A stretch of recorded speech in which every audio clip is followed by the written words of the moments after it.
Va ora in onda Zoom, il drive time in mezzo ai fatti con Antonino Danna.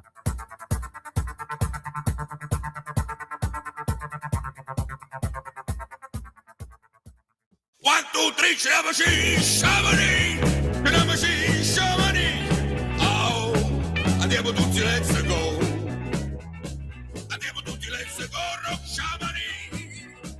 Jesus Christ, superstar, strangers in your eyes, smokers in your eyes, honorable in paradise. Andiamo tutti, let's go, rock sciamani. Se Parigi avesse un sarebbe un little bene, e mia moglie annunziata, e una figlia di disgraziata, ogni uli strasciaretta, alle oglie ci vedrei. I saremo affettu, me lo mangio con mouse tu, poi mi mangio le polpette, la regina Elisabetta, e lo mesci in frigidaire, se lo mangia chi si gera.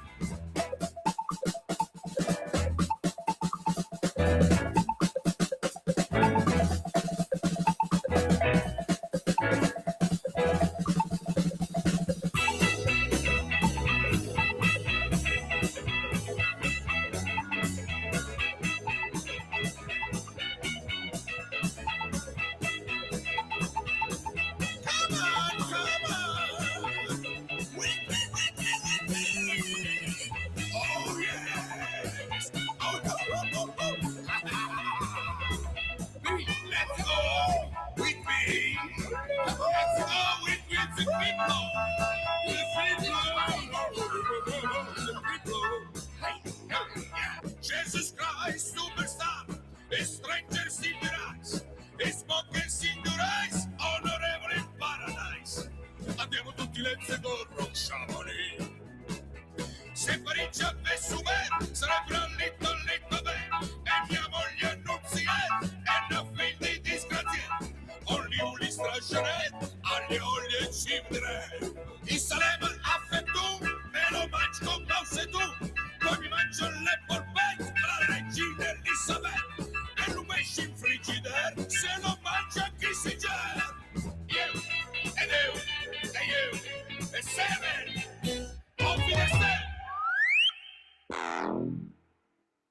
Buonasera Antonino, a te la linea. Buonasera Natalia, amiche e amici miei, ma non dell'avventura, buonasera, siete sulle magiche onde di Radio Libertà, questo è Zoom, il drive time in mezzo ai fatti, porca puttana, e questa è la puntata di oggi, la numero 1231 di giovedì 9 luglio 2026, cominciamo la nostra trasmissione facendo gli auguri a Lino Banfi che avete appena ascoltato con Chamonix Rock del 1975 tratto dall'Esorciccio, grandissimo film, grandissima parodia dell'Esorcista. Vi ricordo come sempre, date il sangue, in ospedale serve sempre, salverete vite umane, chi salva una vita umana salva il mondo intero. Secondo appello radiolibertà.net, fesso chi non lo legge perché vi perdete un bellissimo giornale online dove ci sono liberamente il direttore responsabile Giovanni Sallusti, gli autodafè di Giulio Cainarca, la rassegna stampa di Semmi Varin, le videopillole e molto altro ancora. Radiolibertà.net is the place to be, 340-670-9659 se volete essere dei nostri attraverso la zappa o il WhatsApp che dir vogliasi, oppure 02 9294 7222, il telefono è aperto da adesso se volete intervenire e dire la vostra attraverso quel magnifico apparecchio inventato da Antonio Meucci che è il telefono. Il telefono è una bella invenzione, specialmente quando qualcuno risponde. Quando invece telefonate e non vi rispondono, è evidente che è buono solo come fermacarte, signore e signori. Allora, cosa abbiamo stasera? Stasera, bella gente, piatto ricco, micificco, alle 18.35, alle 18.30, scusate, torna con noi Gabriella Ronza con la sua rubrica Parliamo un po' parleremo di chi si sente privilegiato. A seguire una bella storia del sociale dall'Associazione della Farfalla Bianca che sta realizzando un percorso sensoriale in una RSA a Milano.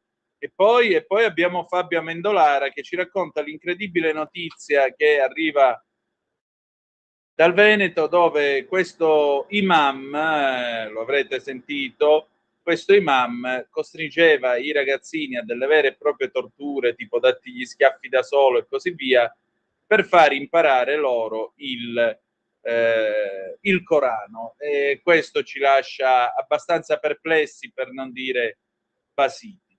Va bene, adesso le 18 minuti e 30 secondi, diamo un'occhiatina anche alle agenzie.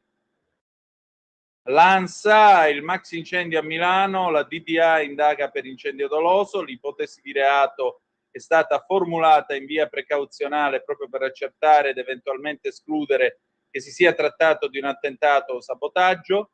Mediaset, Pier Silvio difende Meloni da Trump e non chiude a Vannacci.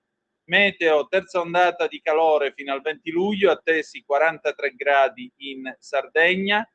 Erdogan regala una pistola personalizzata ai leader, Ursula von der Leyen cede l'arma a un museo militare. Un regalo di una volgarità unica, a parte il fatto che regalare armi significa inimicizie. In Sicilia non si regalano le armi, se ti danno per esempio un coltellino così, tu gli devi dare quantomeno dei soldi simbolicamente in cambio. Comunque io la trovo una grandissima cafonata regalare armi alla gente, ma comunque questo è lo stile del buon Erdogan. 20 anni fa, come oggi, signore e signori, vincevamo il mondiale, io c'ero, l'Italia campione 20 anni fa, come eravamo del calcio azzurro, il 9 luglio 2006, l'ultima Coppa del Mondo nella notte a Berlino, un patrimonio disperso.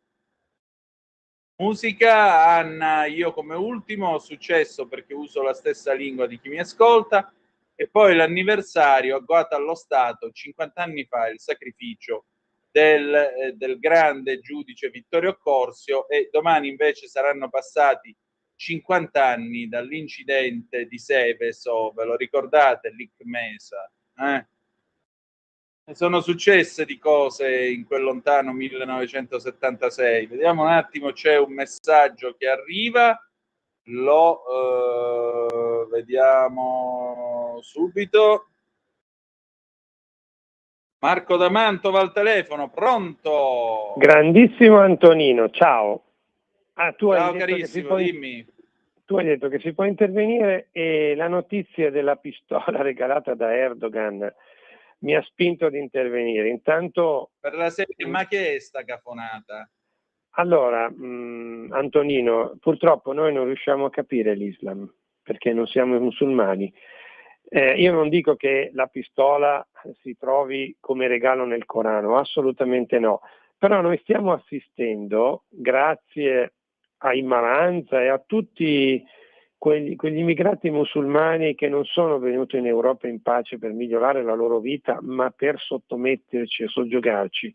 Noi molti dei loro comportamenti non li comprendiamo perché non abbiamo le loro usanze, non abbiamo le loro leggi che sono scritte nel Corano, ok? Cioè, il marocchino che è a Nogara, quindi a 25 km da dove abito io, ieri o l'altro ieri ha accoltellato un altro uomo, tra l'altro di nazionalità romena, soltanto perché stava camminando per la strada. Quel marocchino lì il coltello ce l'ha perché è scritto nel Corano. Il buon musulmano deve avere con sé il coltello, ok? Ecco, questo è soltanto uno degli aspetti. Noi ci stupiamo che i Maranza o comunque gli stranieri, soprattutto musulmani, aggrediscano i controllori dei treni o dei bus, ma la legge islamica prevede che sono i non musulmani, cioè gli infedeli, i maiali, i corrotti, che devono pagare la tassa, non i musulmani a pagarla agli altri, ok? Quindi non ci dobbiamo stupire di queste cose. Peccato che tutto questo noi non lo troviamo da nessuna parte, nessuno ce lo spiega, e quindi non riusciamo a capire tanti dei comportamenti che i musulmani di cuore cattivo, cioè che vengono qui con un'ideologia di sottomissione dell'Europa, cosa che aspirano da 1500 anni, loro si comportano in base a questa loro usanza. E chiudo dicendo, io tra le filiali che seguo come centralinista ho quella di Mestre, e a Mestre io ho un mio collega col quale ho un ottimo rapporto.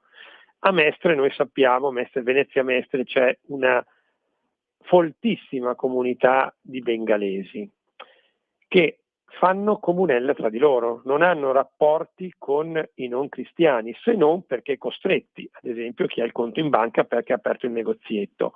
Ma non ci siamo mai chiesti perché specialmente i musulmani non tengono rapporti con i non musulmani, in questo caso con noi cristiani?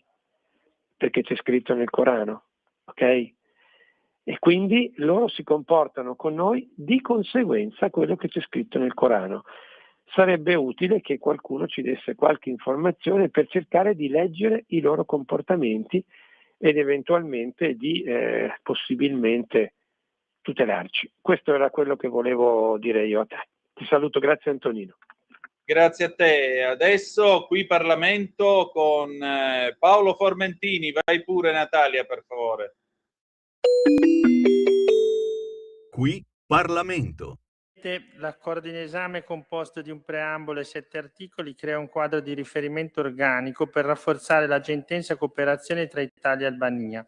Esso costituisce il risultato di un complesso impegno negoziale avviato nel giugno del 2025 che ha coinvolto le strutture del Ministero degli Affari Esteri e della Cooperazione Internazionale, ma anche numerose altre amministrazioni. Come chiarito nel preambolo, il rafforzamento delle collaborazioni strategiche avviene in vista del negoziato per l'adesione dell'Albania all'Unione Europea. L'articolo 1 individua i settori di cooperazione prioritari, in primo luogo l'energia, con particolare riguardo alle energie rinnovabili, all'elettrificazione, all'efficienza energetica e all'uso sostenibile delle risorse naturali. Nello specifico, le parti si impegnano a promuovere la transizione verde attraverso investimenti e progetti pilota nei diversi settori delle fonti rinnovabili. In secondo luogo, la protezione ambientale e la gestione dei rifiuti, con l'obiettivo di migliorare la qualità dell'ambiente in Albania e nella regione adriatico-ionica. Il terzo ambito di cooperazione riguarda la sicurezza e la difesa, con particolare attenzione agli investimenti industriali, all'approvvigionamento, alla formazione, alla ricerca, allo sviluppo congiunti e all'innovazione tecnologica.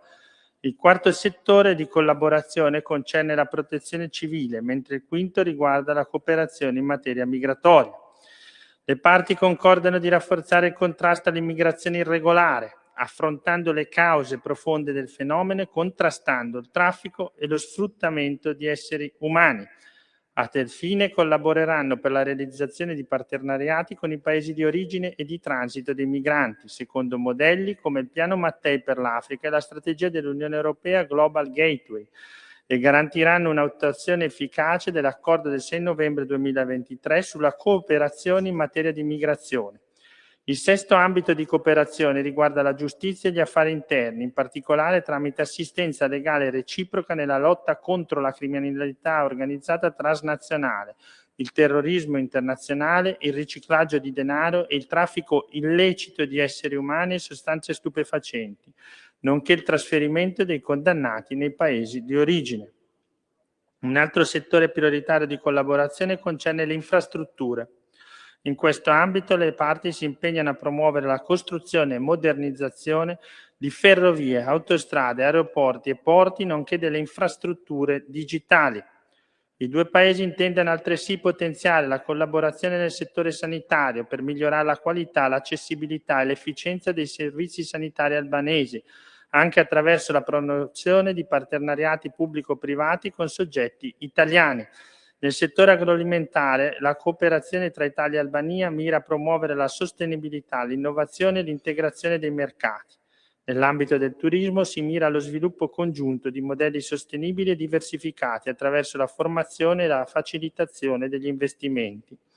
Con riferimento all'innovazione, ricerca e competitività economica, la cooperazione sarà finalizzata allo sviluppo di programmi accademici e di ricerca congiunti che coinvolgano anche studiosi della diaspora.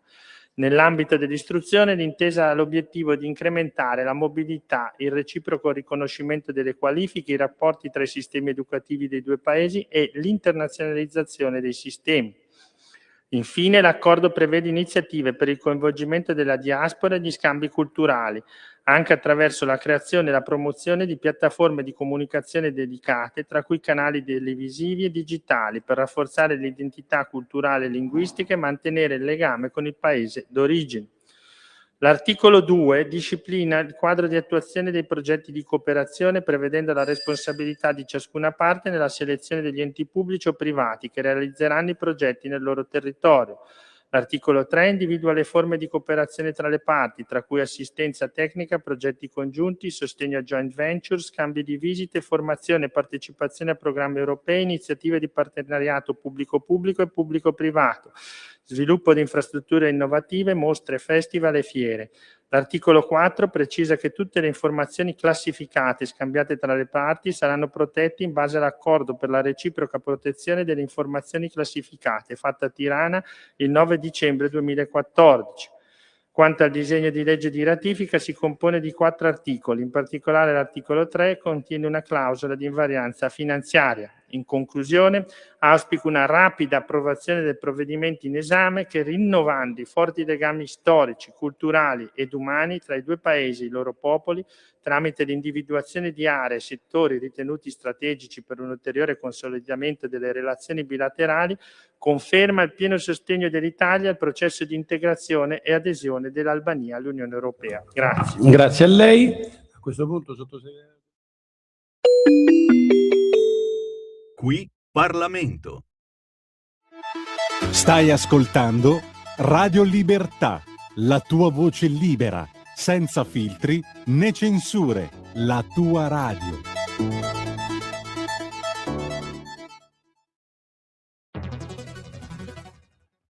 C'è chi te la racconta sbagliata e chi te la racconta male. C'è chi te la racconta tagliata e chi te la racconta al contrario e chi non te la racconta affatto. QDS te la racconta giusta. Ogni giorno la tua terra, il suo presente, le sue attese, la sua volontà di rinascita. Leggi, abbonati, scegli il Quotidiano di Sicilia. L'informazione giusta per crescere insieme.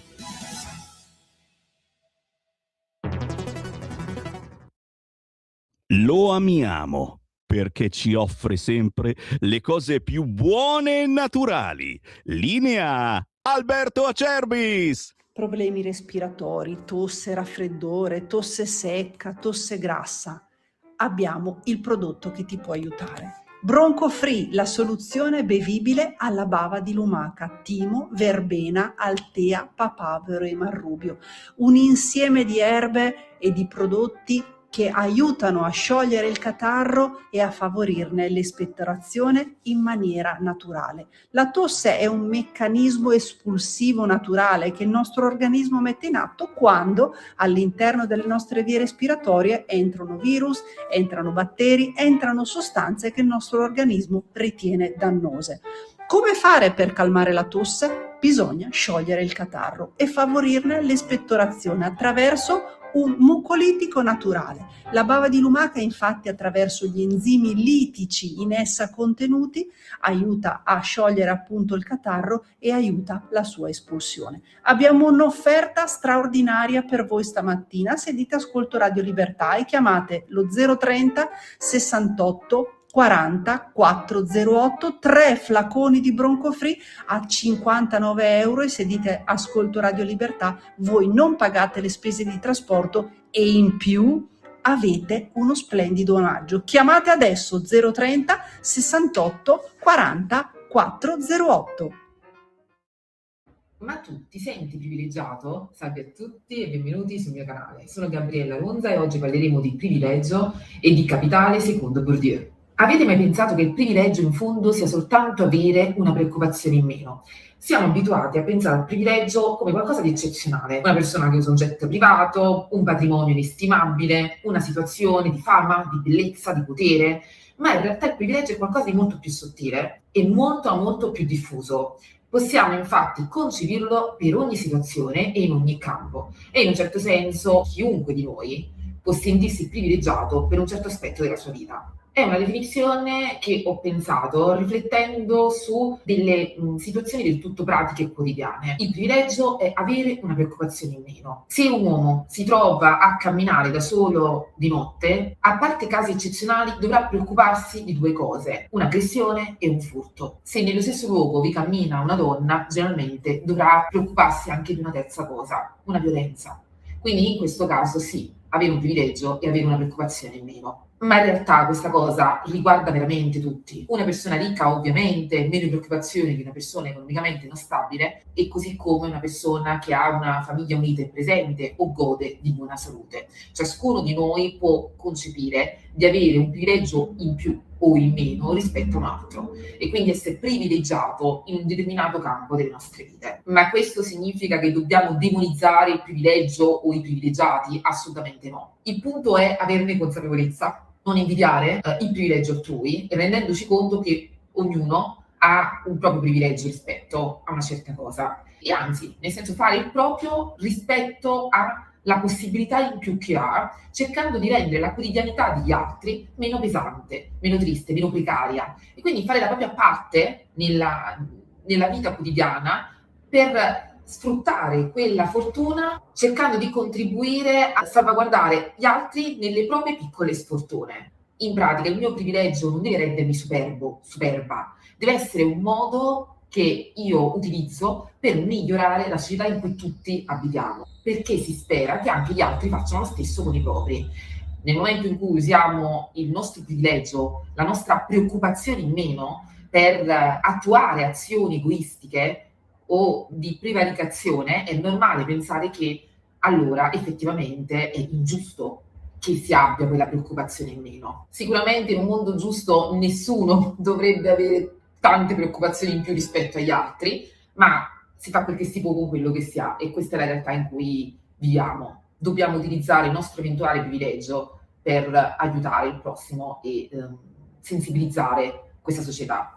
Nessuno ha colpa di essere nato più fortunato di un altro, ma siamo tutti colpevoli nel momento in cui quella fortuna non viene utilizzata per il bene della comunità. Questo discorso si collega al concetto di capitale proposto da Pierre Bourdieu, un concetto che in realtà già conoscevo, ma che mi è tornato in mente guardando un reel di Instagram. Ve lo linko in descrizione. Ringrazio infatti anche l'autrice perché mi ha rinfrescato la memoria su un concetto davvero interessante. Bourdieu dice che il capitale non è soltanto denaro, quindi non si parla soltanto di un capitale economico, ma qualsiasi risorsa, materiale o immateriale, capace di conferire potere e posizione in un campo sociale. Le principali forme sarebbero 4. Capitale economico, che tutti noi concepiamo, riguarda naturalmente le risorse finanziarie e la proprietà. Il capitale culturale, che va dalle competenze, le conoscenze, i titoli di studio, perché anche qui si differenzia. Il capitale sociale, legato a tutte quelle reti sociali di conoscenze, amicizie che possiamo instaurare, che possono darci delle opportunità. E infine il capitale simbolico,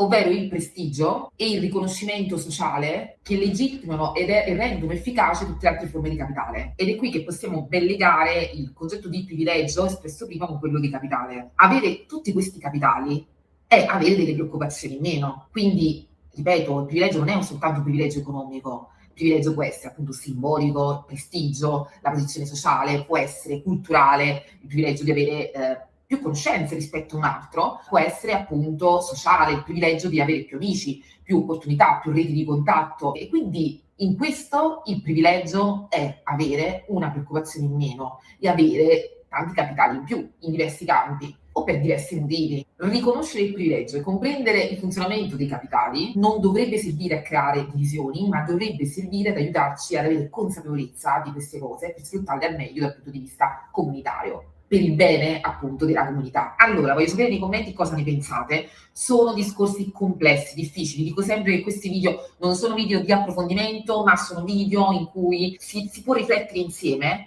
rispetto a dei concetti, rispetto a delle idee. Quindi voglio assolutamente che le commentiate, mi correggiate nel caso in cui ci sia bisogno di farlo e capire se siete o meno d'accordo con questa visione, soprattutto il concetto di privilegio. Ho scritto del privilegio anche nelle mie pagine di scrittura su Facebook, su Instagram, su TikTok. Trovate tutti i link in descrizione. Solitamente non lo faccio mai, non pubblicizzo mai, quasi mai.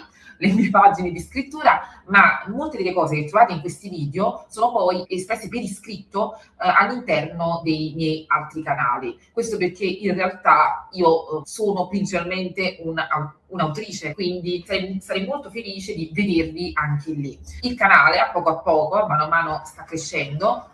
Mi rendo conto di non star trattando degli argomenti molto popolari, e sono tra l'altro argomenti sempre in qualche modo filtrati da miei punti di vista oppure da curiosità che mi vengono in mente. Nonostante questo, però, a piccoli passi c'è qualcuno che mi segue, guarda i miei video e fa sentire la propria opinione. Di questo veramente vi ringrazio. Trovate tra l'altro in descrizione anche il link per l'acquisto dei miei libri.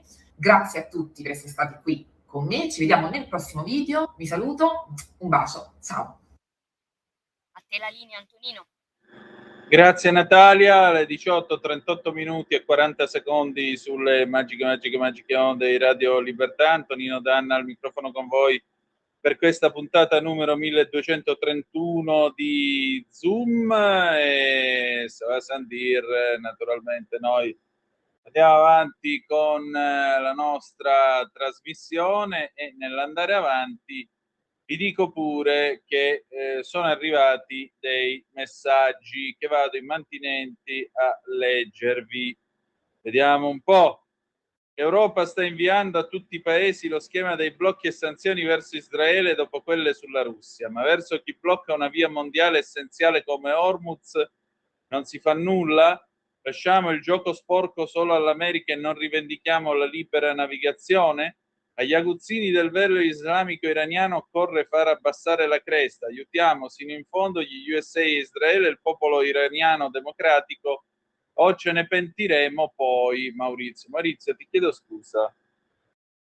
Non so se hai saputo, ma nel corso di questo mese e mezzo il presidente degli Stati Uniti ha cambiato opinione 850 volte sull'idea di fare un culo così agli ayatollah o farci un accordo.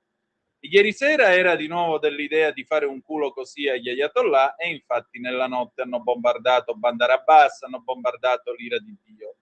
Il problema è che tu dici andiamo ad aprire Hormuz. Benissimo, andare ad aprire Hormuz significa che quelli lì poi ti tirano addosso. Se ti tirano addosso tu devi cominciare una guerra.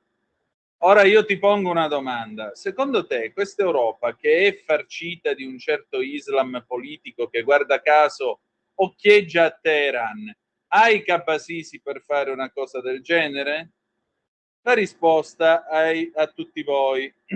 Antonio mi scrive: signor Antonino, la prego, tutte le mattine vada al piano superiore negli uffici dei dirigenti della Lega e gli dica che deve continuare a promuovere continuare a promuovere la nuova legge sulla caccia farà perdere una marea di voti tra i giovani. Il tutto per accontentare una minoranza di vecchietti sparatutto. Saluti, Antonio. Antonio, io sono un giornalista, non sono un dirigente politico della Lega. Sono un giornalista e faccio informazione, e la radio naturalmente viene ascoltata, per cui il tuo appello, come vedi, viene diffuso. Detto ciò, condivido, io mi sono rotto le balle della caccia, detto tra noi, per il semplice e banale motivo che sì, mi è capitato purtroppo di andarci, ma a parte la grande noia e ricavare delle lunghe passeggiate non sempre in ottime condizioni climatiche nelle campagne calabresi o siciliane, non ho guadagnato granché.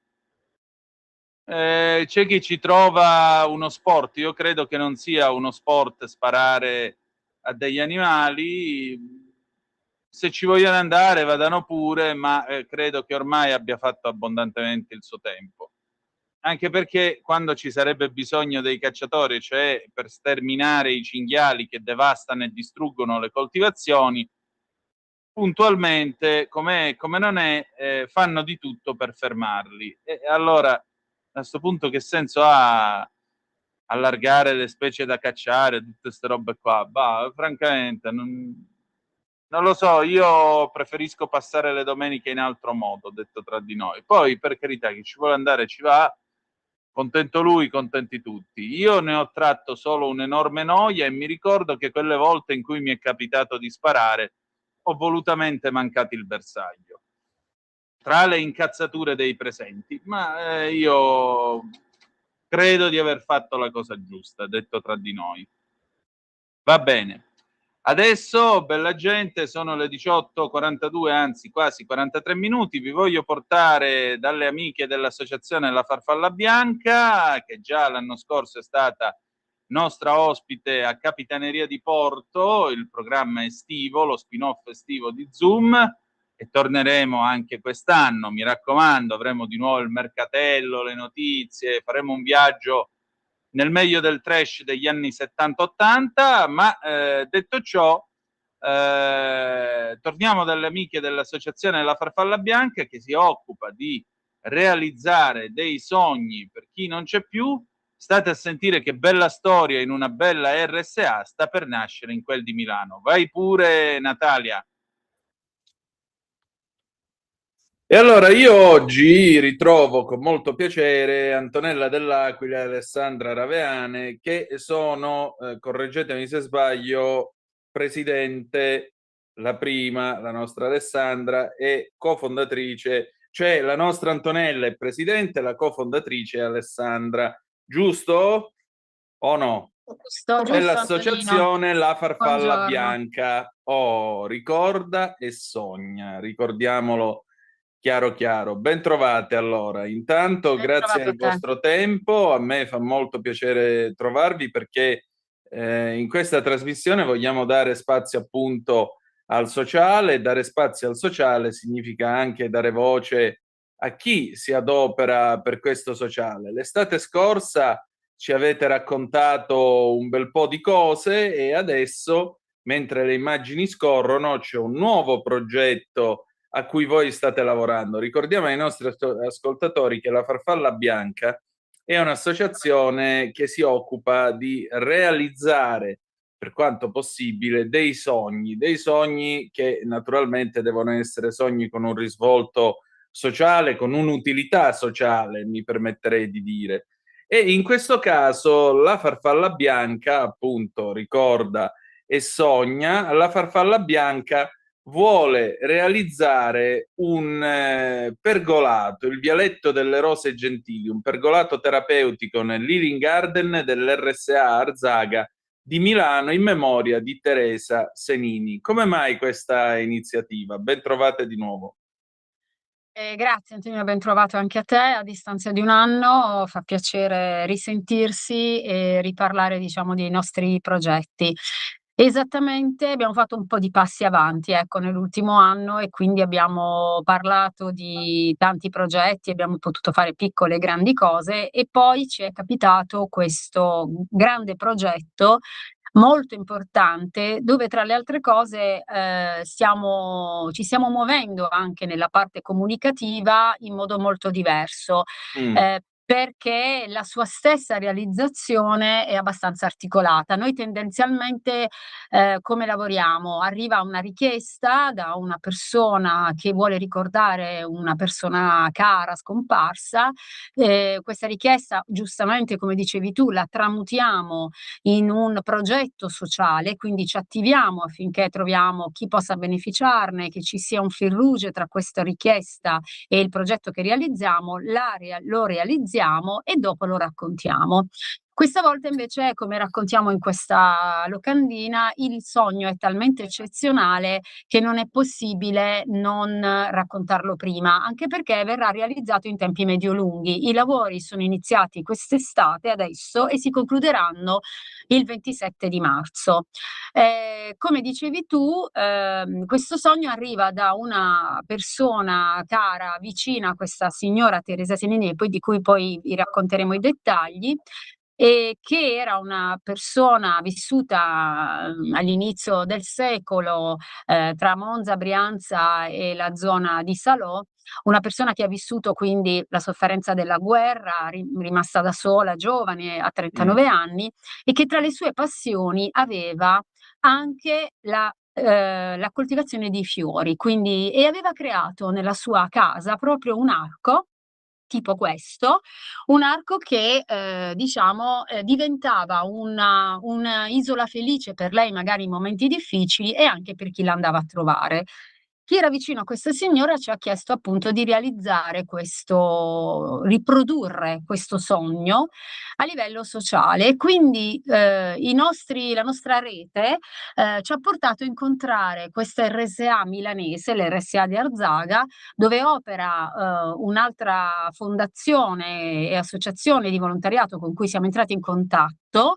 E questa fondazione Sharon Biazzi, di cui la presidente è appunto in questa foto, ci ha detto che nel loro Healing Garden mancava proprio in questo pezzo del giardino, questo vialetto, un pergolato di rose che potesse permettere ai presenti, ai residenti e ai loro familiari di passeggiare e sostare magari in un momento anche di riposo o di ristoro. E da qui l'unione dei due progetti, delle due idee, il sogno e il progetto che andremo a realizzare.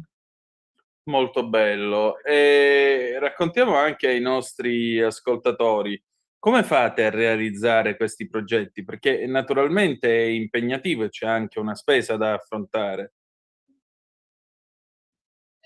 Sì, io annuncio, ti racconto un po' come facciamo e tendenzialmente poi magari lascio ad Alessandra aggiungere, e poi se volete vi raccontiamo anche un po' meglio il valore di questo progetto qua, che Sì. cos'è un Healing Garden e perché lo stiamo facendo. Allora, come procediamo? In questo momento ovviamente un po' ci autososteniamo, un po' ricorriamo ad alcune fondazioni o alcuni bandi per i quali possiamo partecipare, ma va da sé, ça va sans dire, che tanto può essere dato anche dai donatori spontanei. Chiunque che volendo può contribuire con una donazione andando sul nostro sito www.lafarfallabianca.it, nella pagina donazioni appunto può contribuire con una donazione piccola o grande per permettere di portare a casa questo progetto. Infatti abbiamo lanciato anche questa campagna proprio Dona una rosa, quindi idealmente chiunque può contribuire alla realizzazione di questo progetto e noi poi di tutte le rose che fioriranno nella primavera del 27, queste rose Bansky bellissime su questo pergolato, faremo la fotografia e diremo a ciascuno di loro quale rosa è stata piantata e affiorito grazie anche a questo contributo. Che meraviglia, che meraviglia. Alessandra, allora come si fa a raccogliere tutto 'sto denaro per fare del bene? Allora, innanzitutto, Antonino, grazie mille per questo invito e rinnovo i miei Prego. saluti a distanza di un anno. Allora, dunque, come diceva Antonella, la cosa importante per noi è realizzare un progetto che sia socialmente utilizzabile per far bene a qualcuno. Di fronte al progetto e all'utilità, naturalmente, è facile un po' anche avere persone che si interessano e che quindi contribuiscono alla nostra causa. Alla fine si parte sempre da un sogno, un desiderio di una persona alla quale si è voluti bene, e questo sogno e desiderio lo si trasforma a favore di qualcuno che può essere meno fortunato, può magari usufruire e beneficiare di tutto questo. Quindi già questo ci aiuta a raccogliere i fondi. E appunto poi, come diceva Antonella, ci rivolgiamo prevalentemente ai privati donatori, il 5 per 1000, che chiaramente si sviluppa nelle campagne delle dichiarazioni dei redditi, e alle volte ci rivolgiamo anche ad associazioni o fondazioni che erogano degli importi attraverso dei bandi o dei contributi liberali. Quindi questo è un po' l'iter. È veramente un piacere cominciare a lavorare su questo progetto del Vialetto delle Rose Gentili, che appunto, come diceva Antonella, già comincia con il suo lavoro per la preparazione degli archi e si concluderà nel 2027, in quanto proprio la fioritura delle rose è prevista per quel periodo intorno ad aprile dell'anno prossimo, e quindi si concluderà il ciclo di questo progetto. Il fatto di avere avuto la possibilità di realizzare questo progetto in un Healing Garden, che ci tengo a dire è il primo Healing Garden di una RSA di Milano, tenuto sempre con cura e con amore, è già una cosa che a noi fa immensamente piacere. Dare la possibilità che questa parte di percorso delle erbe aromatiche sia maggiormente usufruibile, perché una volta sviluppato questo pergolato darà ombra e quindi possibilità di sostare anche più tempo, di di godere della parte terapeutica del giardino ci fa immensamente piacere, quindi rinnoviamo questo invito a voler adottare una rosa di questo pergolato per far del bene a tutta la comunità. Sicuramente. Ecco, ma che cosa avete realizzato negli ultimi tempi? Quali sono stati i vostri ultimi progetti prima di questo pergolato? Allora, ne abbiamo diversi. Quando ci siamo incontrati credo che abbiamo parlato del concerto che stavamo Sì, facendo sempre in RSA. Poi sul nostro sito ci sono tutti i nostri progetti. Beh, ne abbiamo fatti alcuni. Ad esempio, abbiamo tenuto un concerto in un day hospital oncologico nell'ospedale San Gerardo di Monza per allietare sempre il ricordo di una persona cara che non c'era più, per allietare i pazienti che erano in attesa di questo, diciamo, di questa terapia.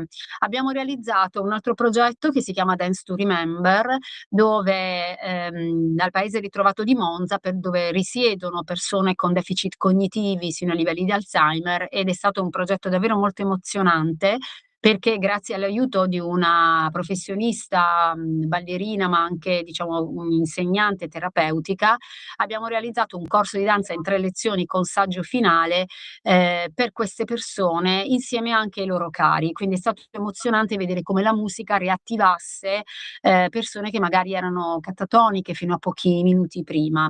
Abbiamo anche donato un pranzo solidale a circa 150 persone senza fissa dimora, sempre a Milano, a San Simpliciano, ed è stata una domenica meravigliosa. Noi eravamo anche tra coloro che servivano il pasto, quindi una domenica in cui gente senza tetto si trovava come in famiglia all'interno di questo posto meraviglioso, e tutti insieme abbiamo pranzato. Abbiamo anche donato, per esempio, una tromba di una persona che non c'era più. Ovviamente sua moglie aveva questa tromba in cantina che non aveva mai suonato, e il suo sogno era sentirla suonare per la prima volta. L'abbiamo rigenerata e abbiamo creato un piccolo concerto, l'abbiamo donata a un'associazione che si chiama Allegro Moderato, di persone con ragazzi che hanno autismo o altri tipi di deficit, e che nella musica, con tante bande che suonano nel territorio nazionale e internazionale, ritrovano vitalità. E adesso credo di non aver perso nulla. Non so, Alessandra, se mi son dimenticata, perché Sì, qualcos'altro, se magari vuoi aggiungere. aggiungerei, sì, grazie Antonella, aggiungerei Vai. anche un percorso di coaching che abbiamo fatto per ragazzi di quarta e quinta superiore, per questi ragazzi in dispersione scolastica, li abbiamo fatti affiancare da questa mentore che si occupa appunto prevalentemente di queste problematiche, in modo tale da aiutarli a decidere cosa avrebbero poi fatto dopo le scuole superiori. Quindi anche questo era un progetto che volevo portare all'attenzione, sviluppato insieme all'Associazione San Vincenzo di Monza. meraviglioso. Alessandra, tu sei una commercialista, il denaro non dorme mai. Quante cose buone si possono fare col denaro? Tantissime, soprattutto nel mondo del terzo settore. Devo dire che è un mondo che sto scoprendo con tanta gioia, perché appunto provenendo da un settore un pochettino, chiamiamolo così, non propriamente divertente in qualche modo, trovo nel terzo settore la possibilità di realizzare tante cose belle, soprattutto sapendo che vengono fatti questi progetti solo per del bene, e soprattutto sapendo che i soldi che vengono raccolti sono interamente destinati a questo. E secondo me è un valore aggiunto immenso che tutte le realtà del terzo settore danno nel loro piccolo, nel loro grande, alla comunità in generale. Questo sicuramente. Quello che volevo chiedervi, è chiaro che è una domanda un po' come vuoi più bene a mamma o papà, ma c'è un progetto che vi ha lasciato qualcosa di più nel cuore, che v'è rimasto più nel cuore? Posto che immagino tutti, ma c'è qualcuno che ha lasciato Tutti, un o il segno un prossimo po'? che verrà, no, perché ne abbiamo anche un altro in cantiere, magari te lo spoileriamo alla prossima puntata, Mh, se ci vorrai ancora ospitare, che anche quello è molto carino. perché no? Allora, devo dire, devo essere onesta, io parlo a titolo prettamente personale, come Sì. dicevi tu, per noi che lo facciamo ovviamente proprio perché crediamo nella missione, facciamo altro nella vita, come hai raccontato, siamo noi due e tra l'altro vedete anche Simona Ferrari, la terza componente, nostra vicepresidente in queste foto accanto ad Alessandra, quindi saluto anche lei, ricordo anche lei, siamo noi tre che lavoriamo su questi progetti. La nostra principale soddisfazione quando realizziamo questi progetti è sicuramente stata quella di vedere la gioia quando doniamo e realizziamo. Devo essere onesta, personalmente mi ha emozionato molto l'evento che abbiamo chiamato la Cucina del Cuore, quindi del pranzo solidale che abbiamo regalato a queste 150 persone senza fissa dimora, perché dove noi eravamo al tavolo e ho visto un'umanità davvero diversa e a volte quando noi siamo chiusi nella frenesia della vita quotidiana, quindi usciti da lì ritorni nel ritmo lavorativo o nel ritmo della vita quotidiana e ci facciamo tanti di quei problemi, magari su delle cose minime, poi alla fine scopri un'umanità che anche nella situazione di indigenza ha una dignità veramente meravigliosa. È stato molto toccante e scoprire anche che ci sono delle persone o delle diverse che si sono trovate in difficoltà e che magari vivono un momento difficile per i quali una domenica in famiglia, con un pranzo caldo ad un tavolo ben addobbato, a parlare del più e del meno con perfetti sconosciuti, può essere un momento memorabile. A me ha emozionato parecchio, devo dire la verità. Alessandra?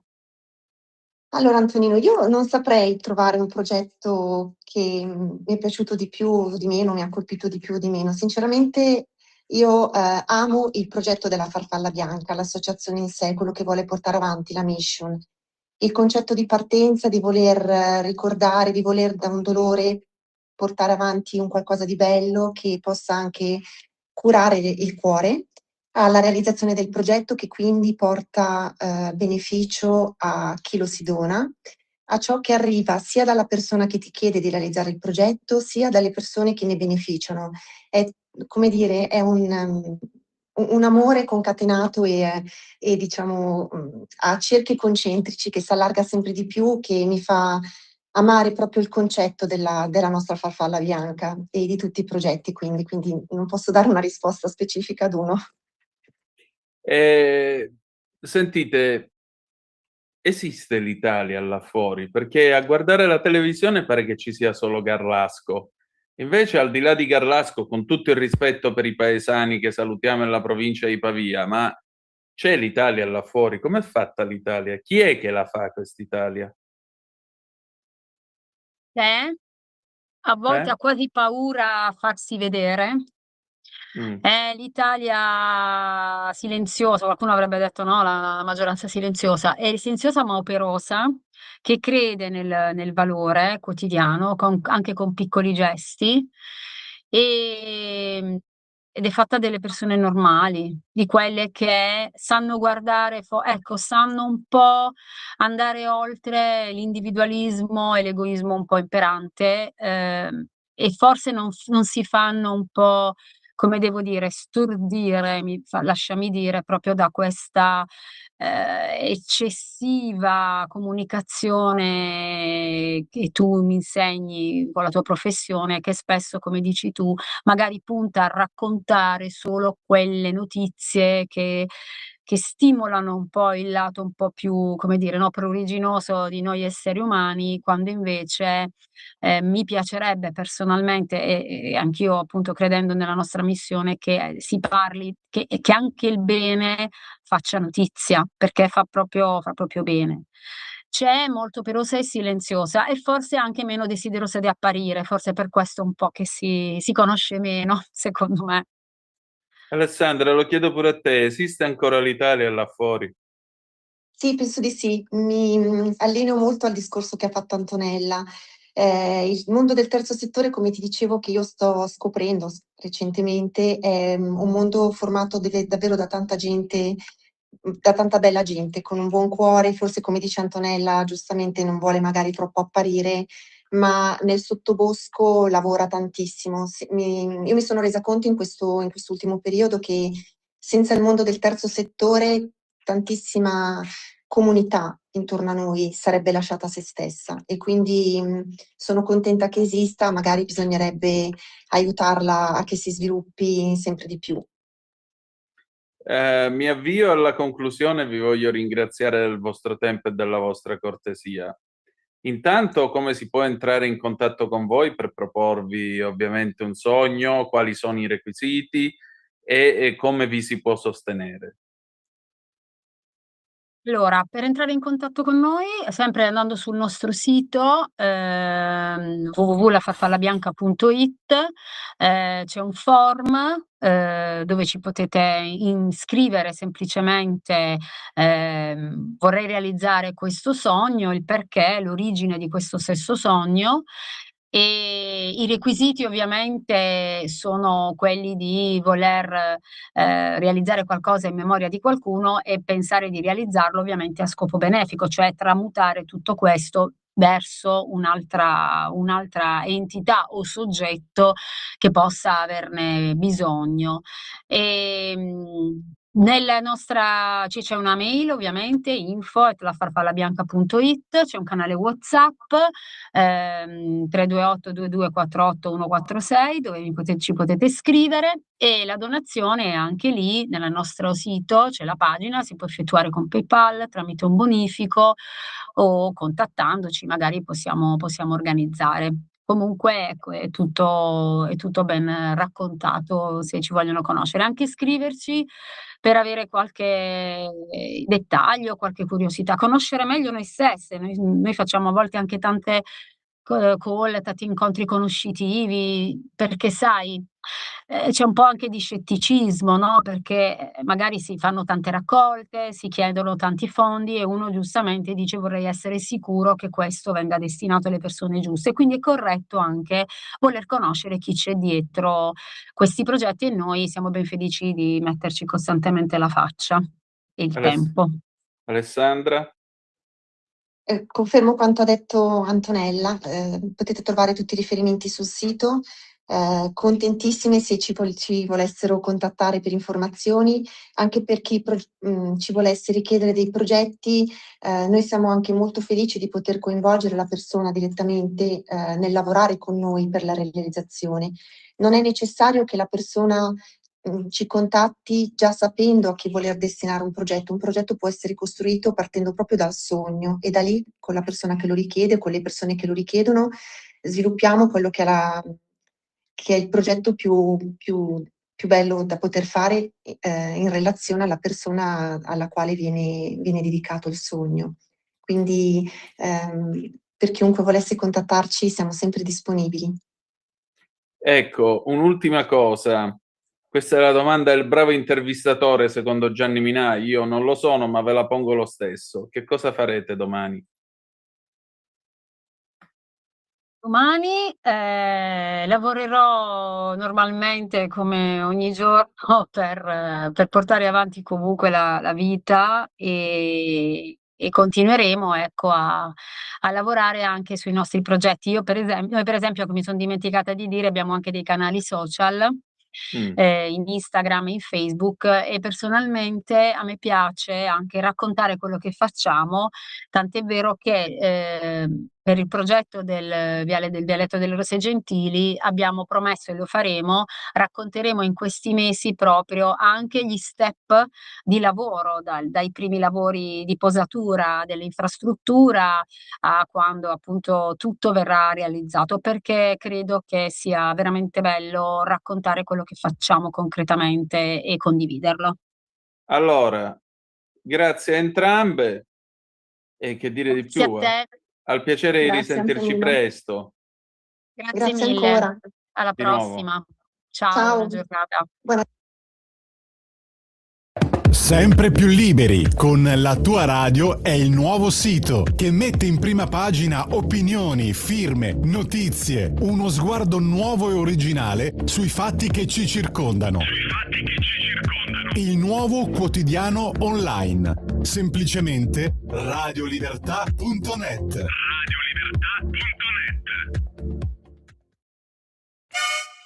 Attacca, pizzicato, a Suda.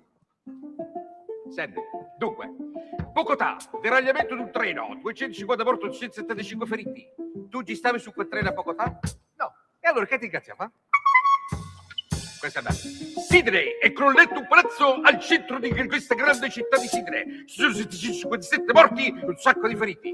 Tu ci stavi su quel scrollato? No. E perché sei incazzato? Questa è bellissima. Tanganica, centinaia di migliaia di persone muoiono di fame a Tanganica. Tu abiti per caso in Tanganica? No. E non ti incazzare mica. E per concludere, questo è troppo forte. Giappone, nel centro di città di Giappone è scoppiata una caldaia che era carica di grisù. Tu ci stavi per caso in questo grisù? E non ti incazzare più.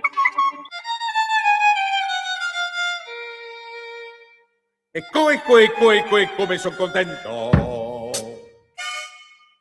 Nel cune cuore me lo sento. Il dollaro si cala, poi si inghezza e va in aumento. Ma a me che me ne frega, tanto i soldi non ce l'ho. Everybody, l'americano. Oh, e pinesse. Oh, e che nessuno è fesse. Oh, e pinesse. E money non ce l'ho.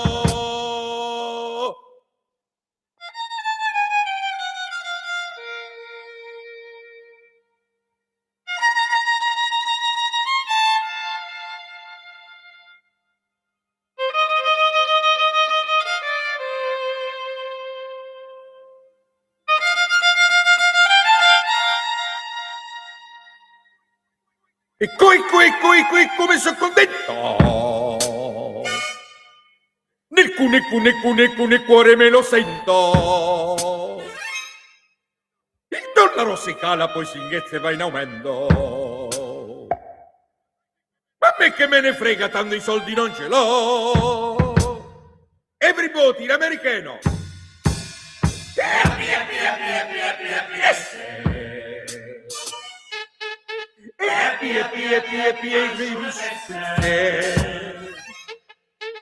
Poi pinesse. E money non ce l'ho. Yes!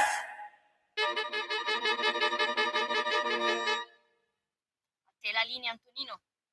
Grazie Natalia, questo era sempre Lino Banfi dal film Grandi Magazzini del 1986, le 19:10 e 14 secondi sulle magiche onde di Radio Libertà. Il telefono è aperto 029294 7222 se volete dire la vostra su quello che succede in questo nostro vasto orbe terracqueo, e naturalmente noi proseguiamo la nostra trasmissione che va avanti per naturalmente raccontarvi le ultime notizie. ADN Kronos, abbiamo le agenzie, il raid l'Iran Axios, il raid USA finché Teheran non la smetterà di attaccare le navi a Hormuz.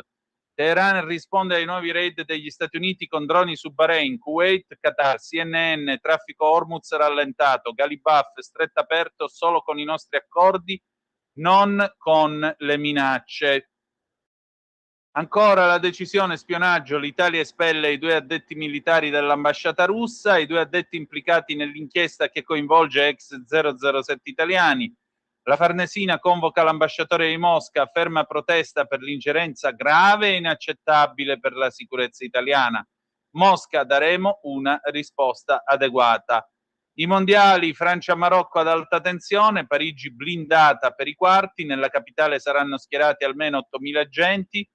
Carceri, esce da Rebibbia il detenuto 80enne Antonio, il suo caso fu sollevato da Alemanno. Attentato a Ranucci, il giornalista, non rinnego l'amicizia con la Vitola, in Parlamento ci sono tanti massoni.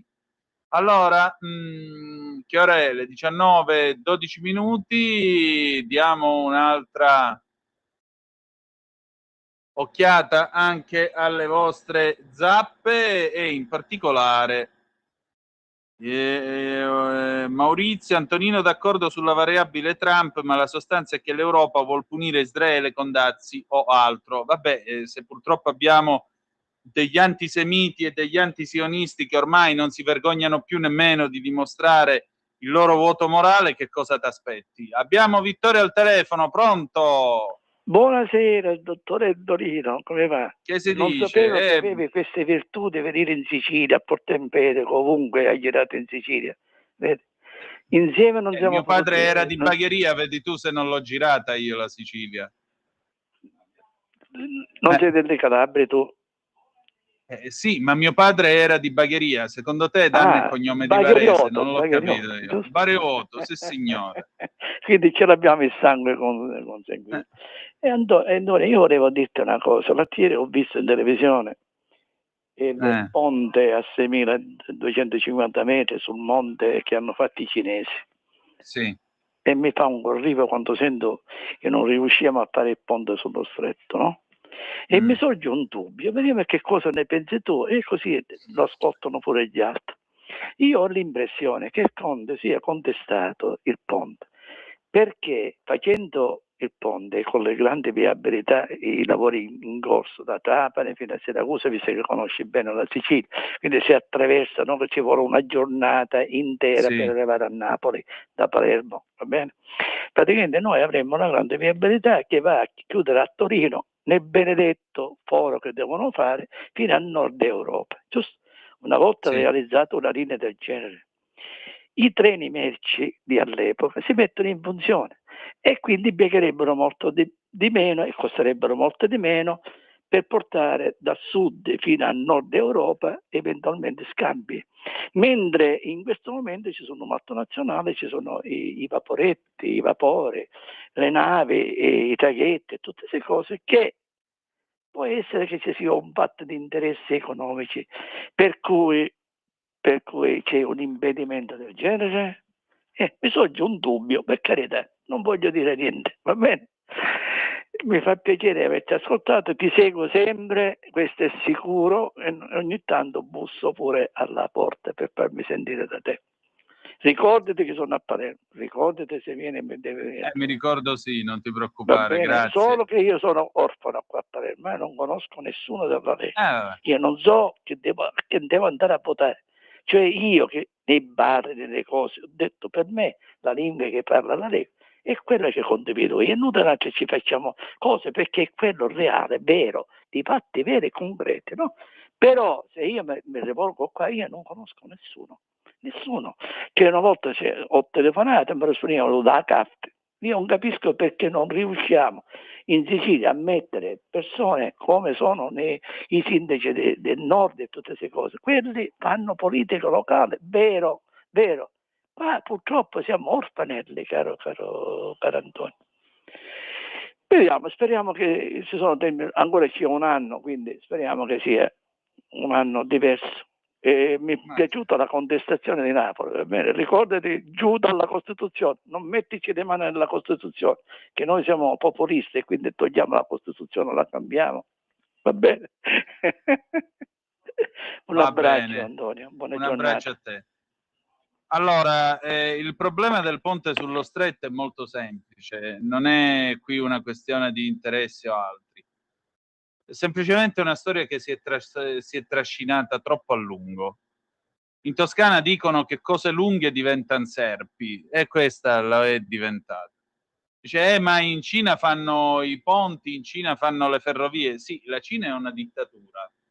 Per cui l'idea che ci sia un comitato che difende l'alzavola del Tibet, che altrimenti verrebbe danneggiata dalla costruzione del ponte, arriva Xi Jinping e gli dice a me che me ne fotte e ordina di far costruire il ponte.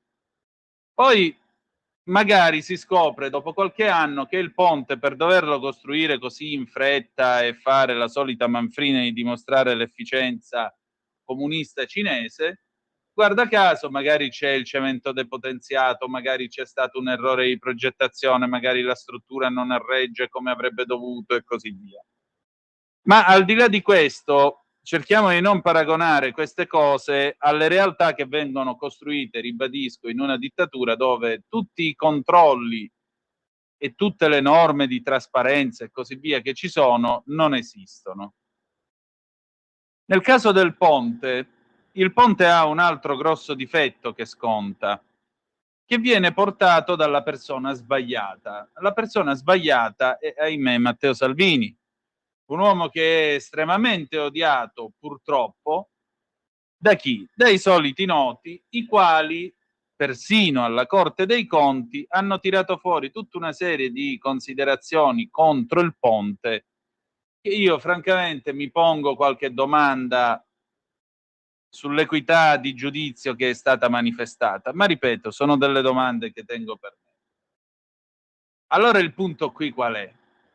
Il punto è che sostanzialmente il governo deve costruire questo ponte, ma soprattutto, oltre a dover costruire questo ponte, è necessario che questo governo sia riconfermato. Perché vedete, o si giunge davvero a mettere la prima pietra e si comincia a costruire per davvero e lo si porta a termine, oppure alle prossime elezioni, Dio non voglia, t'arriva quello tutto infogliato che deve votare Vannacci, che deve arrivare al 50%, così poi remigriamo tutti e abbiamo risolto i problemi dello Stato, e poi il ponte non lo si fa perché vince la sinistra. Vince la sinistra, le prime cose che faranno, fermare il ponte, fermare le grandi opere. Questo lo diciamo anche per gli amici che ci ascoltano in Veneto, che aspettano la TAV da tanto tempo, state molto attenti. E poi, già che ci siamo, riconoscono lo Stato di Palestina, si mettono con Sanchez, eccetera, eccetera, eccetera. Questo è quello che faranno. Poi non parliamo del nucleare, altra cosa che salterà. Cioè, vedete, se volete votare con la pancia, la soluzione c'è, futuro nazionale. Però poi non venite a lamentarvi, mi raccomando. Se volete votare con la testa, la soluzione c'è, ed è l'attuale compagine di centrodestra. Poi, per carità, possiamo discutere, si poteva fare di più, si poteva fare questo, si poteva fare quello. Alcide De Gasperi, quando gli dicevano ma il partito, ma il governo, lui rispondeva: io costruisco coi mattoni che ho. Guardate a quanto si è costruito comunque in questi anni. Magari abbiamo un ministro, per esempio, abbiamo un ministro della pubblica istruzione, che cacchio fa il ministro della pubblica istruzione davvero? Uno che finalmente ha posto fine a buffonate, sceneggiate, stronzate varie. Ma quanto bisogna ringraziare Giuseppe Valditara, tanto per cominciare? Dice, ma si poteva fare, scusate, ma Gusmeroli, la Cavandoli, Giorgetti, sti padri di famiglia, ste madri di famiglia che hanno fatto le rottamazioni, quante partite IVA hanno aiutato? Quanti piccoli e medi imprenditori hanno aiutato? Perché vedete, se ci fossero quegli altri, tutta sta roba intanto verrebbe cancellata e secondariamente vi tasserebbero e vi brucierebbero l'anima di tasse. Vogliamo parlare anche dei trasporti? Sì, signore. Ma provateci voi a fare il ministro dei trasporti con 1300 cantieri aperti su tutta la rete ferroviaria e continuare a farla funzionare. Ma qua, ma là, ma lo Stato, ma le ferrovie. Sì, le ferrovie, parliamoci chiaro. 20 anni fa ve li ricordate i treni che c'erano con cui andavamo in giro in questo paese? Sì? Io me li ricordo. Ricordo le vetture a 2 piani, che non c'era nemmeno l'aria condizionata, c'era la manovella per abbassare il finestrino. Le vetture a 2 piani. Con i locomotori degli anni 60 che gli bruciava il reostat e saltavano e si fermavano e si scassavano in mezzo alla strada. Prendete un treno adesso, c'è l'aria condizionata, c'è la presa della corrente, in alcuni ci sono persino i tavolini per poter lavorare.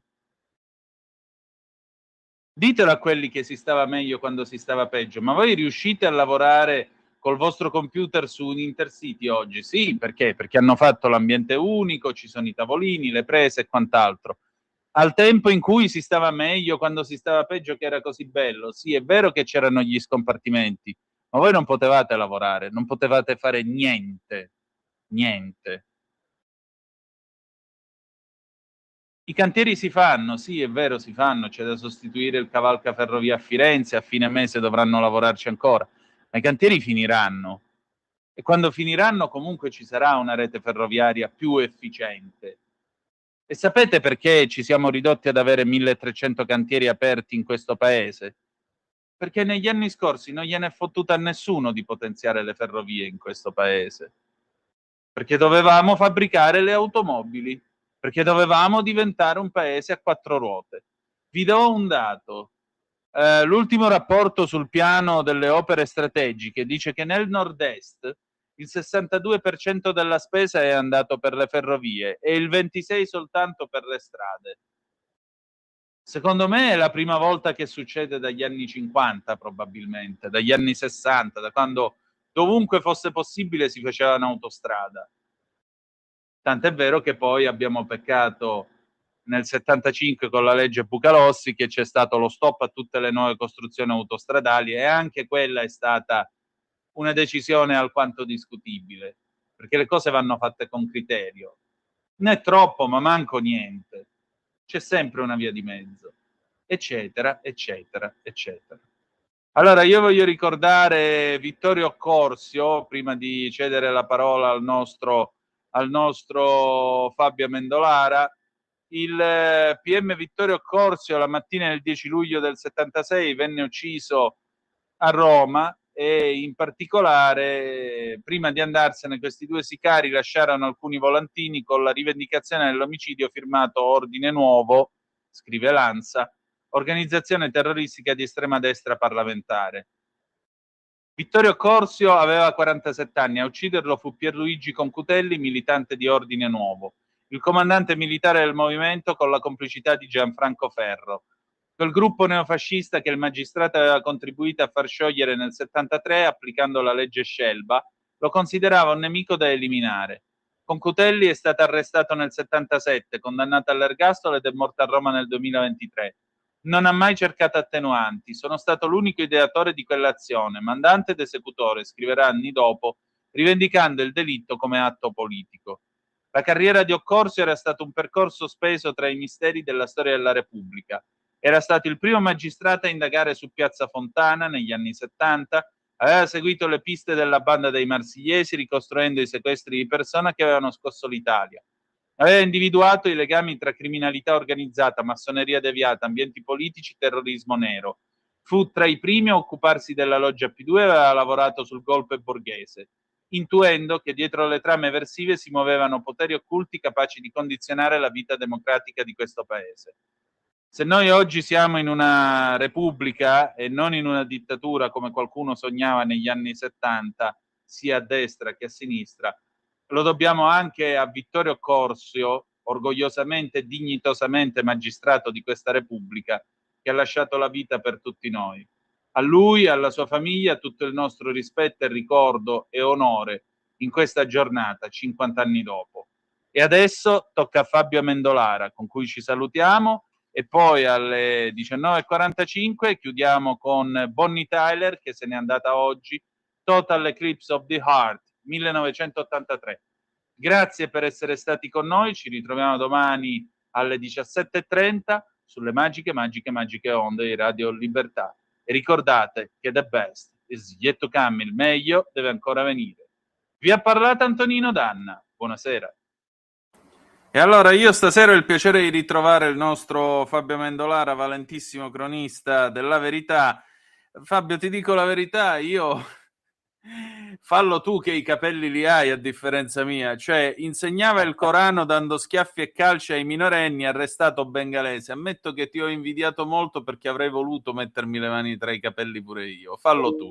Ma cos'è sta storia? A Iesi addirittura questo imam che umiliava i ragazzini in questo modo. Ma che cosa è successo? Allora, il contesto non mi meraviglia perché è ad alta densità di comunità islamiche e di segnalazioni ne erano arrivate già tante, una importante da fuori dal coro che con un'inviata aveva raccontato quello che un esponente di questo centro islamico lamentava rispetto a degli atteggiamenti un po', diciamo così, radicali.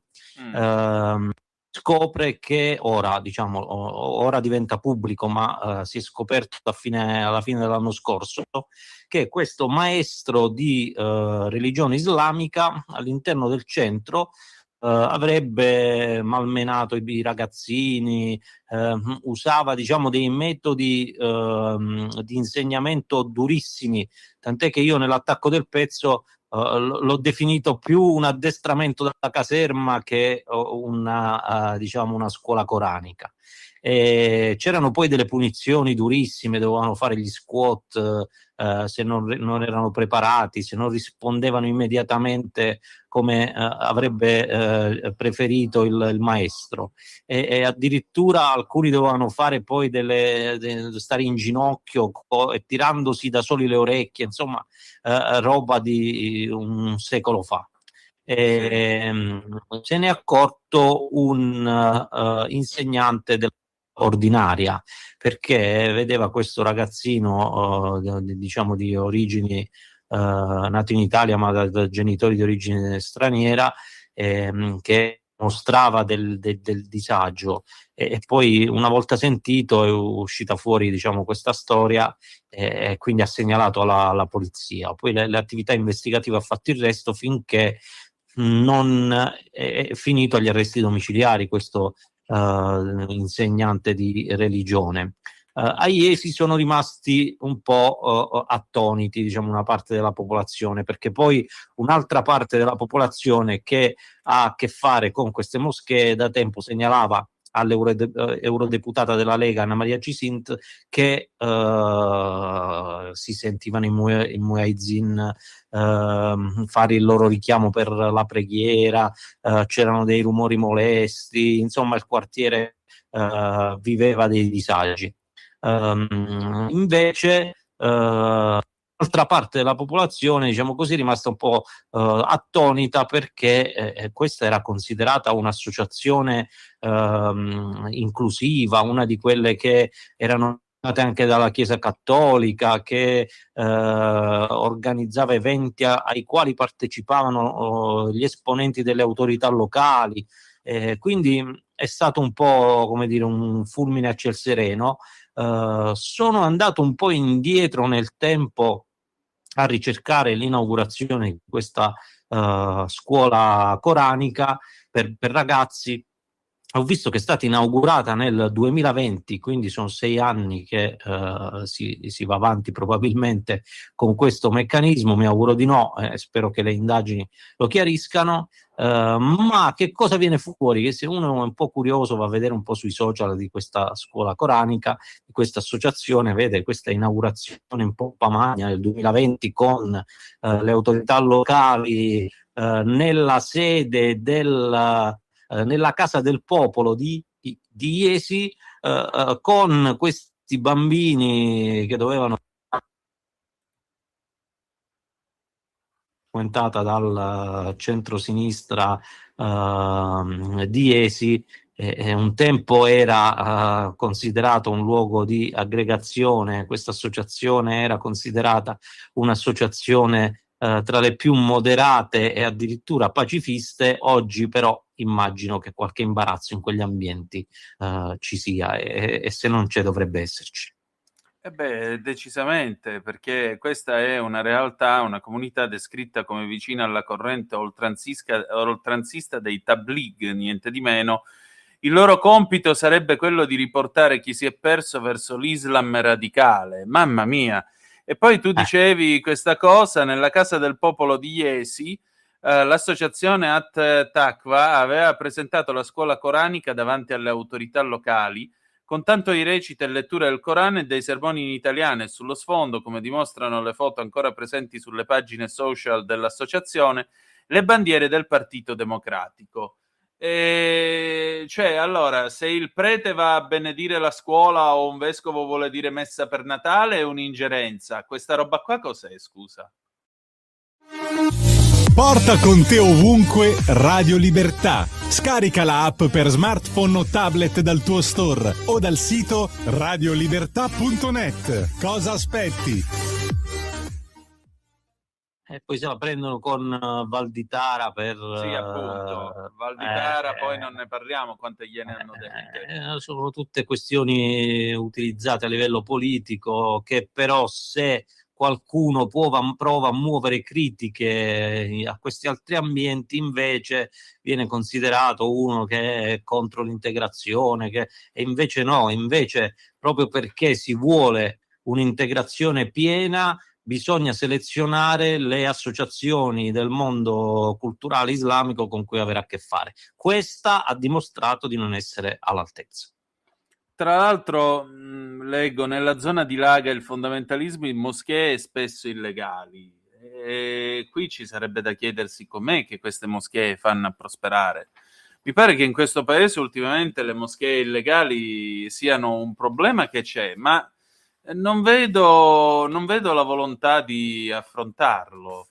Viene messo sotto il tappeto, c'è anche poca sensibilità, diciamo, verso questo argomento, perché se viene beccato il commerciante che in un locale con una destinazione d'uso differente ci ha piazzato il negozio oppure l'ufficio e lo tiene in un appartamento civile, magari si becca la multa e lo cacciano anche fuori. E se invece ci piazzi una moschea, tutto ok. Io comprendo, diciamo, i tentativi di evitare problemi di ordine pubblico che preoccupano sempre i sindaci, però un tantino di rispetto alle regole, se poi si vuole che le rispettino anche gli altri, bisognerebbe metterlo in campo. Per fortuna, sempre l'eurodeputata della Lega ha preparato una sorta di vademecum per individuare e per sanare le questioni legate all'abusivismo da moschea. Io invito gli amministratori a farne buon uso e quantomeno a studiarlo e a prenderne atto, perché uno strumento poi per rimettere le questioni sulla strada giusta c'è. Questo sicuramente. Vorrei ricordare anche a chi ci ascolta che Anna Cisinte vive sotto scorta per le minacce che ha ricevuto, quindi non è che stiamo parlando di una che passa il tempo a divertirsi, stiamo parlando di una che rischia la vita per le cose che dice e per il coraggio con cui le esprime, e questo io lo vorrei sempre sottolineare. Potete condividere o meno le sue idee politiche, ma stiamo parlando di una che ci sta mettendo la faccia e la vita davanti a tutto questo. Senti, ma questo Islam fuori controllo, il difetto sta nel manico, e qual è il difetto? Cioè, è davvero solo la questione che non c'è l'intesa con l'Islam? A parte il fatto che l'intesa con l'Islam come la fai? Che l'Islam non ha una struttura gerarchica, non è come la Chiesa Cattolica. Ma ci sono da sempre tentativi di dialogo, anche andati a buon fine con diciamo gli esponenti di questo mondo. Poi c'è anche tanta brava gente, ci sono delle associazioni, delle confederazioni che fanno bene svolgono bene il proprio ruolo. Il problema più grave è diciamo legato a questi ambienti estremisti, ambienti che poi tendono alla radicalizzazione, e lì poi c'è il passo successivo, diventa un match pericoloso. Cioè il ragazzo che viene avviato a un certo tipo di studi, poi se non è strutturato, se è debole, poi rischia di diventare uno dei tanti lupi solitari di cui poi deve occuparsi la nostra intelligence e la nostra magistratura.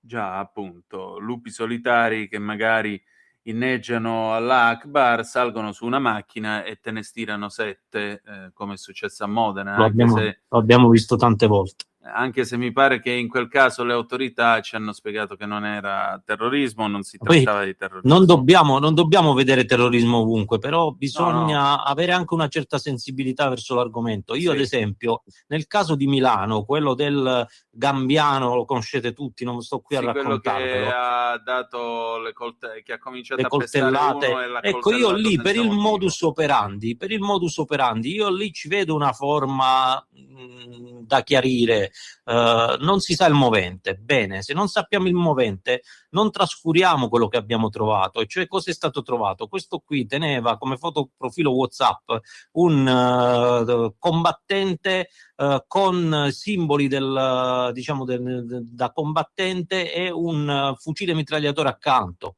Per come si è mosso, il modus operandi sembra proprio quello di un lupo solitario. Allora non ci affrettiamo a dire non c'è terrorismo, sarebbe meglio dire cerchiamo di capire se c'è.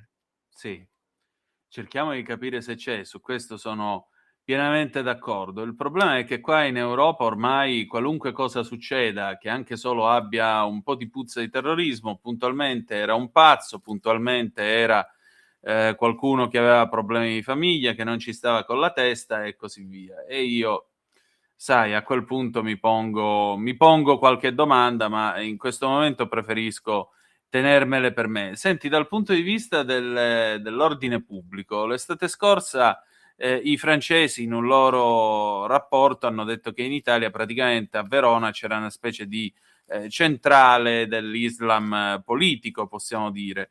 Ecco, è passato un anno, la situazione come continua? Immagino che i nostri servizi segreti monitorino la situazione giorno e notte, però è altrettanto vero che ancora una volta dell'Islam politico e delle eventuali minacce che possono generarsi con l'Islam politico non se ne parla. In compenso alle comunali abbiamo visto candidati espressamente islamici che volevano portare Allah in consiglio comunale. Qui qualcosa non funziona, secondo me. Ci sono dei segnali preoccupanti e per questo poi l'intelligence italiana li tiene sott'occhio. Però è chiaro che c'è un'evoluzione rispetto a qualche anno fa sotto l'aspetto anche politico. Prima al massimo si trovava qualche candidato qua e là nelle fila dei partiti del centrosinistra o dei movimenti civici.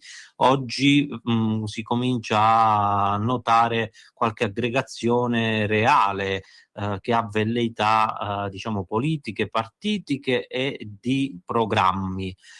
Io mi auguro che nel vuoto cosmico che a volte si crea soprattutto in ambito locale rispetto a le questioni politiche, mi auguro che questi qui che invece si presentano con le idee chiare non comincino a attecchire. Quindi soprattutto in ambito locale dove si muovono questi qui, mi auguro che arrivi una risposta da centrodestra ma anche centrosinistra con le nostre aggregazioni tradizionali, con le idee nazionali che siano di destra o di sinistra, ma che vadano a colmare quei vuoti che ogni tanto ci ritroviamo e che questi qui sono pronti a riempire. Sicuramente. Senti, ma ora viene l'estate, periodo di feste di partito e così via. Secondo te si porrà ancora una volta l'idea di mandare Salvini al Viminale al posto di Piantedosi, oppure questo è un discorso da fare in previsione delle elezioni del 2027? Questo è un tema che ogni tanto viene fuori, soprattutto nel periodo estivo di festa, quando c'è, poco materiale politico a livello di notizie, e quindi poi si inseguono questi argomenti per creare un po' di polemica o di dibattito, e secondo me Salvini sta facendo bene nel suo ministero, che ne dicano alla Corte dei Conti, e anche Piantedosi sta facendo bene, quindi a mio avviso non c'è una necessità di fare uno changé tra i due, quindi immagino che sia più una prospettiva, perché è chiaro che Salvini questa velleità ce l'ha da tempo, e se è nelle sue ambizioni, perché qualcuno dovrebbe dire no, non può farlo. Ha dimostrato di saperlo fare in passato quando ha sfidato anche le magistrature, quindi non vedo nulla che osti la copertura di quella postazione, fermo restando che Piantedosi sta facendo un ottimo lavoro. Fabio, noi parlavamo prima dei servizi segreti e per fortuna va anche detto i nostri sono tra i migliori al mondo. Questo perché sanno gestire le emergenze, chissà quanta roba noi non sappiamo che è stata sventata all'ultimo minuto, e per questo dovremmo solo dire grazie a questi uomini apparentemente anonimi, uomini e donne. La seconda cosa che io dico però, in questi giorni abbiamo visto anche lo scandalo di queste due presunte spie russe che insomma sarebbero state imbeccate a livello militare nel nostro paese. Ecco, a me pare che sfugga una cosa ormai ai cittadini nel dibattito pubblico. Questo paese, per la sua posizione al centro del Mediterraneo, con la testa in Europa e i piedi a bagno nel mare, è necessariamente un paese estremamente strategico. Eppure noi abbiamo l'idea di essere l'ultima ruota del mondo, e questo, secondo me, questa falsa percezione dell'importanza geostrategica dell'Italia è anche quello che probabilmente ci spinge a vedere delle emergenze che non ci sono, tipo dire che siamo un paese invaso dagli stranieri, tipo dire che siamo un paese che rischia tutti i giorni di importare il terzo mondo. Basta sentire Vannacci tutti i santi giorni che dice quella frase francamente stucchevole: se importi il terzo mondo poi diventi il terzo mondo. Diventi il terzo mondo se tu permetti al terzo mondo di fare quello che vuole. Se il terzo mondo si trova davanti un'integrazione seria come Dio comanda, queste cose non succedono. Ma E io, non io non ho succedono gli visto, imam che menano. non ho visto diventare la Germania il terzo mondo. Lì ci sono grandissime e vaste comunità turche e ne sono diventati turchi. Non ho visto, anzi i turchi sono diventati un po' tedeschi. E i turchi hanno una certa identità, quindi quanto dire. E non ho visto gli inglesi diventare il terzo mondo, anzi. Quindi dell'immigrazione abbiamo bisogno, e abbiamo bisogno dell'integrazione.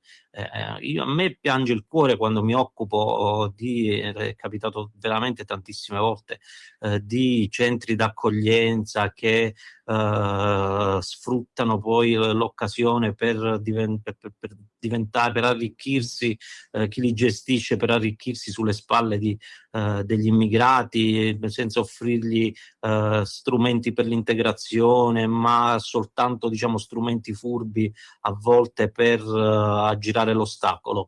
E mi dispiace quando ci sono delle aziende italiane che non trovano del personale, e poi c'è chi approfitta con il click day e toglie delle quote di migranti che potrebbero lavorare. E soffro quando vedo, non so, Borgo Mezzanone, quegli ambienti dove i veri lavoratori, quelli che raccolgono i pomodori, che raccolgono la frutta prodotta dalle nostre aziende, che poi vengono sfruttati dai caporali, quelli lì non li aiutiamo, non ci sono i 20 euro a disposizione al giorno da parte degli nostri apparati statali. Poi invece per quelli che devono stare a bighellonare in giro o nei CAS, lì c'è quelli sono veramente foraggiati. C'è molto da rivedere, c'è molto da rivedere anche su chi gestisce queste situazioni, e mi riferisco alle cooperative, le associazioni, tutto quel mondo. C'è da rivedere molto a livello ideologico, perché l'accoglienza non è un fatto ideologico, l'accoglienza è una questione sociale e economica, quindi va presa con pinze diverse, e che non possono essere le pinze ideologiche.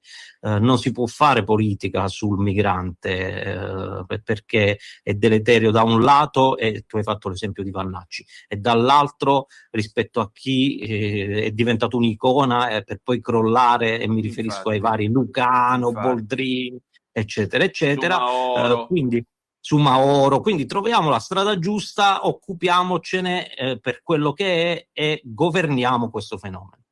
Decisamente. Senti, per finire voglio lasciarti con una provocazione. Il galantuomo, si fa per dire, che ha fatto tutto quel casino a Milano, appunto, accoltellando gratuitamente la gente, prima di essere fermato peraltro da due immigrati regolari, va detto anche questo. Ecco, lui ha detto: mi sono divertito, quando uscirò lo rifarò di nuovo. E la soluzione, a questo punto ti pongo una domanda dal sapore leninista: che fare? Bella domanda. Intanto questa persona avrà la fortuna di stare in un istituto di pena italiano, Che dove meraviglia. ancora funziona qualcosa, e in molti di questi istituti di pena ci sono dei canali per l'integrazione di altissimo profilo. Ci sono tantissimi detenuti che poi si riescono a laureare, che quando escono sono totalmente riabilitati, che imparano un mestiere, che riescono a tornare in società a testa alta. Mi auguro che tutto quello che ha a disposizione il nostro Dipartimento per l'amministrazione penitenziaria lo metta a disposizione anche per questo soggetto, per il quale ci dobbiamo augurare che al suo rientro in società abbia finalmente un'educazione e possa tornare tra gli umani senza fare dei danni. Speriamo, anche perché dopo la predica di quelli che verranno e ci diranno che il problema è il razzismo, francamente ci faremo una grassa risata. Beh, in questo caso di razzismo non c'è nulla, c'è un aggressore che ha colpito con una cattiveria incredibile, non lo si può assolvere sotto l'aspetto morale. Sotto l'aspetto giudiziario poi valuteranno giudici e magistrati, però resta un gesto terribile che come dire, che fa paura, perché io non posso immaginare un mio parente esca di casa con tranquillità per accudire suo padre anziano e poi all'improvviso alle spalle si trova un soggetto che gli sferra 20 coltellate. Questo è terrificante. Bisogna rimediare e bisogna punire se diciamo la giustizia dovesse trovare tutte le caratteristiche per come dire, arrivare a una sentenza di condanna nei confronti di questo soggetto. Dall'altro lato però ci tengo a diciamo sottolinearlo, bisogna accompagnarlo per mano un personaggio di questo tipo, bisogna accompagnarlo nel percorso di detenzione affinché quando esca sia un'altra persona. Questo di sicuro, e meglio non si poteva dire. Grazie Fabio. Grazie a te e ai radioascoltatori.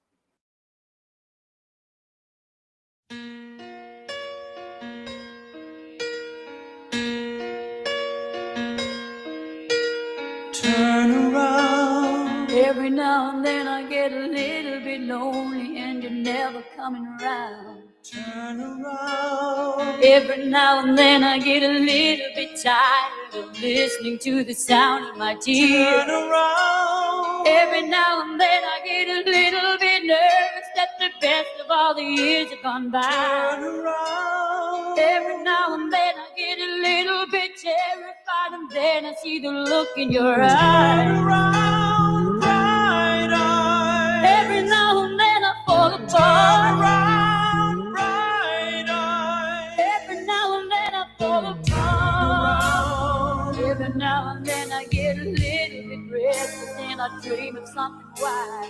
Turn around. Every now and then I get a little bit helpless and I'm lying like a child in your arms. Turn around. Every now and then I get a little bit angry and I know I've got to get out and cry. Turn around. Every now and then I get a little bit terrified, but then I see the look in your eyes. Turn around, bright eyes. Every now and then I fall apart.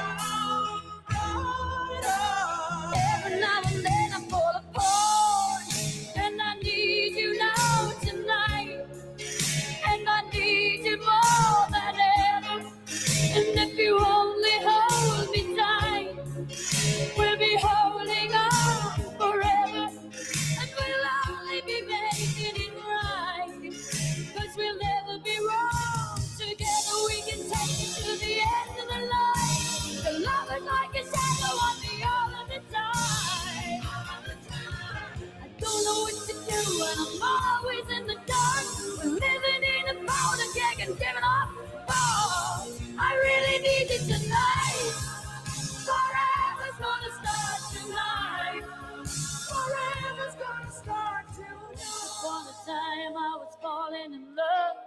Now I'm only falling apart. There's nothing I can do, a total eclipse of the heart.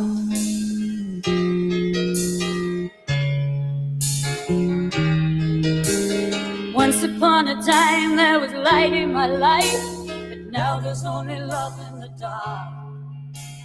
Nothing I can say, a total eclipse of the heart.